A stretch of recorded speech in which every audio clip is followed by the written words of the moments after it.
Question number 9 हमारे पास है जो कह रहा है if the sum of 7 terms of an A P is 49, यानी पहली 7 टर्म्स को प्लस करके आ रहा है 49 और पहली 17 टर्म्स को प्लस करके आ रहा है 289।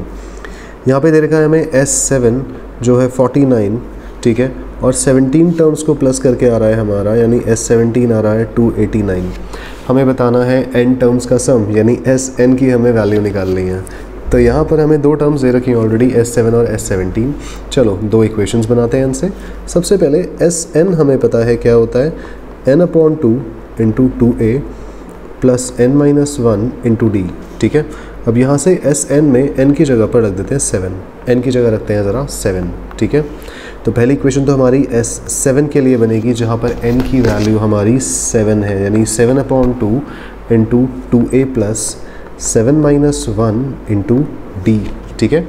और ये हो जाएगा हमारा S7 कितना दे रखा है, देखो S7 हमें दे रखा है 49 equal to 7/2 into 2a plus 6d। ध्यान से देखो 7-1 6 हो गया और ये d हमने बाहर का एज इट इज़ चिपका दिया। देन नेक्स्ट 2 को भेजो उधर और 7 को भी उधर भेजो, तो 2 चला जाएगा ऊपर न्यूमरेटर में और 7 चला जाएगा डिनोमिनेटर में। वैसे तो तुम 7 से 49 भी काट सकते हो, किसी को कन्फ्यूजन है तो इस तरह से भी 7 और 2 को भेज सकते हैं। Equal to 2a plus 6d। ध्यान से देखो राइट हैंड साइड पर हमारे पास बस 2a प्लस 6d बचा हुआ है।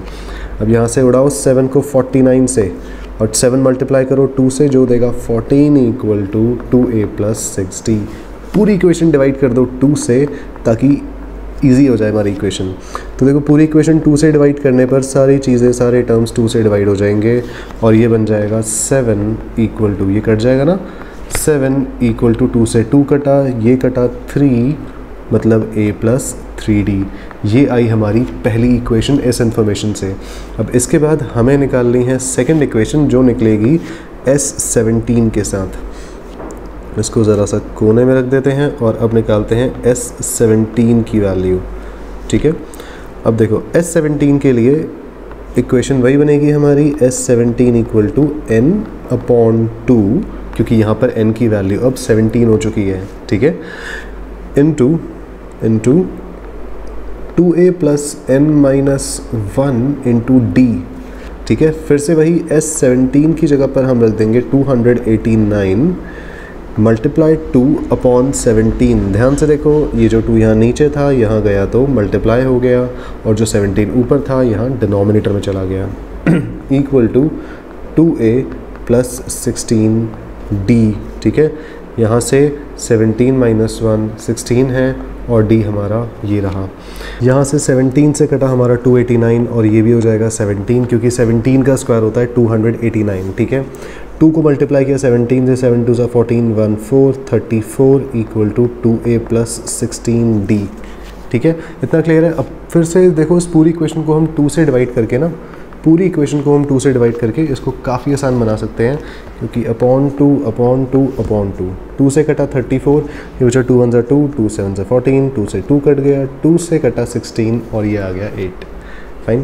तो इक्वेशन जो हमारे पास अब बचती है वो है 17 equal to a plus 8d। ये है हमारी सेकेंड इक्वेशन। इक्वेशन 2 इक्वेशंस हमारे पास यहाँ पर आ चुकी हैं और अब इन दोनों को पकड़ के हमें क्या करना है, हमें सब्स्टिट्यूट या एलिमिनेट करना है ताकि हमें पहली टर्म और कॉमन डिफरेंस यानी d पता लग सके। तो यहाँ से हमारे पास अब करने वाले हैं हम एलिमिनेटिंग या सब्ट्रैक्टिंग इक्वेशन 1 फ्रॉम 2। इसको इस तरह लिख लेते हैं, ठीक है। तो यहाँ से जो इक्वेशन 2 है हमारी उसको हम ऊपर लिखेंगे, यानी 17 equal to a plus 8d, और नीचे लिख देंगे इसकी दूसरी वाली equation 7 equal to a plus 3d। ध्यान रखो तुम एलिमिनेट भी कर सकते हो, सब्स्टिट्यूट भी कर सकते हो, दोनों तुम्हारे ऊपर है। नीचे वाली इक्वेशन के साइन उल्टे करेंगे, 17 माइनस 7 बचा 10 प्लस a से माइनस a कट गया, 8a माइनस 3d ये हो गया 5d, और यहाँ से 5 को भेजा 10 के नीचे, तो ये आ गई हमारी d की वैल्यू जो है 2, ठीक है। तो d की वैल्यू हमारे यहाँ से निकल के आ गई 2। Now substituting value in equation 1। अब जो हमारी वैल्यू आई है d की, इस डी की वैल्यू को हम या तो फर्स्ट इक्वेशन में डाल दें या तो सेकंड इक्वेशन में डाल दें, जहाँ से हमारी ए की वैल्यू भी हमें मिल जाएगी। ठीक है, तो फर्स्ट इक्वेशन है हमारी 7 equal to A plus 3d यानी 3 इंटू डी हमारा 2 है, तो 7 आ गया हमारा a प्लस 3 2 ज़ा 6। इस 6 को इधर भेजो माइनस में, तो 7 माइनस 6 इक्वल टू a, और a की वैल्यू आ गई हमारी यहाँ से 1। तो a आ चुका है, d आ चुका है। अब हमें निकालना है यहाँ से क्या, sn की वैल्यू। ठीक है, थोड़ा सा स्पेस बना लेते हैं sn को कैलकुलेट करने के लिए, यहीं कोने में। फाइन, ये हमारा कोने में आ जाएगा। इस भाई साहब को भी ज़रा कोने में लगा देते हैं, बस ठीक है, बहुत स्पेस है। ठीक है, चलो a और d हमारा कितना कितना आ गया था, ज़रा इसको नोट कर लेते हैं एक बार। a था हमारा 1 और d आया था हमारा 2। अब हमें निकालना है sn का फॉर्मूला। अब देखो sn हमें निकालना था, हमें sn ही तो फाइंड करना था स्टार्टिंग से। ठीक है, sn ये रहा, हमें फाइंड करना था, और यहाँ से sn का फॉर्मूला होता है n/2 into 2a plus n minus 1 into D. ध्यान रखो ये sn का फॉर्मूला है, मतलब अगर हमें किसी भी टर्म, कितने भी नंबर ऑफ टर्म्स का हमें सम निकालना हो तो उसके लिए हमें एक फॉर्मूला बनाना है। मतलब हमें इसमें n की वैल्यू पुट नहीं करनी है, n की वैल्यू पुट नहीं करनी है। ठीक है, तो sn इक्वल टू n/2, क्योंकि n की वैल्यू तो पुट होगी नहीं, 2 इंटू 1 यानी 2 into a plus n minus 1 into D मतलब 2। ठीक है, तो ये आ गया n/2 इंटू 2 प्लस, ध्यान से देखो 2 1 ज़ा 2 आ गया हमारा।